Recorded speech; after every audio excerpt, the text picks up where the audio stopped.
Greetings. This is Daniel, the Note to Self guy, coming at you. Today, we're going to continue on with the Let's Talk About Poor Man's Proverbs. This is for those of you who are hearing me for the first time. On my website, I have a little tab that's called the blog tab. And on the blog tab, there are what I call Poor Man's Proverbs written there. And these poor man proverbs are basically used to serve as food for thought. In fact, they are the basis of my upcoming book, Faithful Inspiration and Aspiration.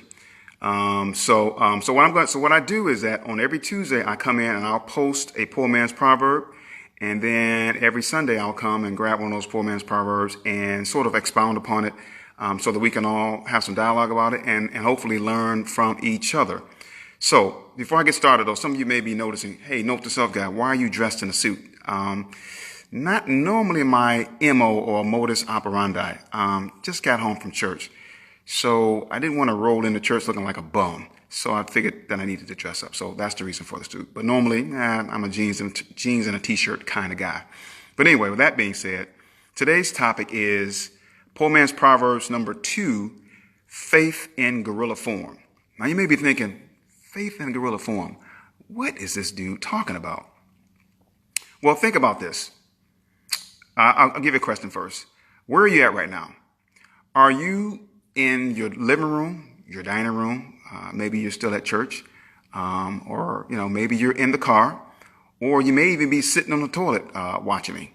Now, don't laugh, because people do Facebook and YouTube and all this stuff all the time while sitting on the toilet. So don't hate.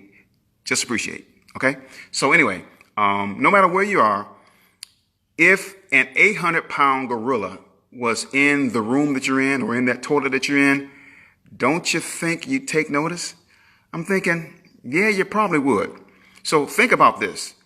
If your faith is as strong or as dominant as that 800-pound gorilla, those that are around you cannot help but to be encouraged and to be influenced and to be empowered by the faith that they see that you have. And furthermore, if you are a person who has faith in guerrilla form, there is no circumstance, no situation, no trial, no tribulation that you will not dominate over. That's how strong of a presence you will have. So the question then becomes,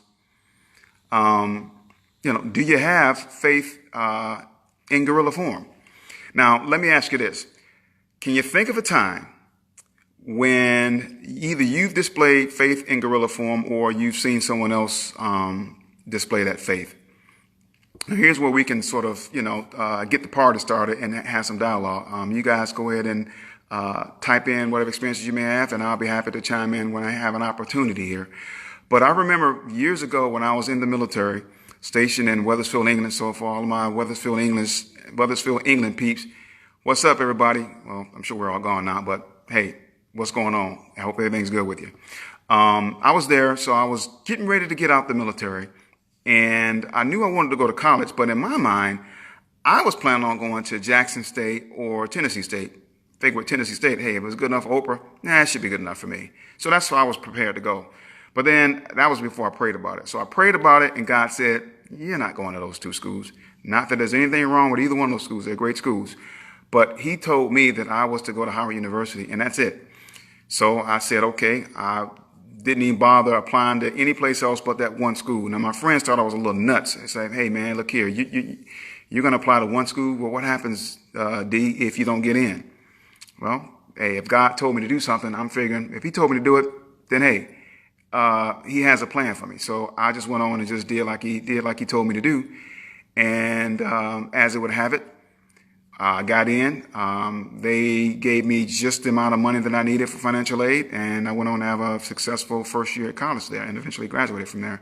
So it worked out well. Now, a lot of my friends, when they found it out, they were like, they were astounded in the sense that I put all my eggs in one basket and didn't waver. Well, there's no reason to waver. If he who created everything, who knows all, who has that advanced intelligence in terms of he knows the future, if he tells you to do something, you're kind of dumb if you don't do it, because, I mean, he knows the outcome. We don't. We can't even see 2 seconds ahead, whereas God can see, the very future ahead. So that was easy for me. So that was my example of a time when I use what I feel to be faith in guerrilla form. Now let's hear yours. So again, put your comments down. That would be great. And let me say this, that if you like this video, then please hit me a little like on my author page. It makes me feel pretty good when you do. Or better yet, share the video on your page, YouTube or whatever, or Facebook or wherever it is that you want to share it, so that others can participate in this. Because again, this is an opportunity for us to all learn, all learn from each other. And if you haven't been to my website, please go ahead and go. There's something free there waiting for you, and it may just bless your heart. It is the 5 ways to increase your faith in 30 days.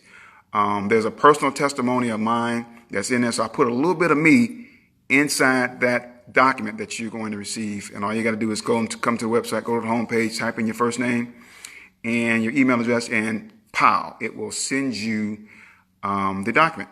So with that being said, next week, folks, we'll be talking about poor man's Proverbs number 3, which is God's ulterior motive.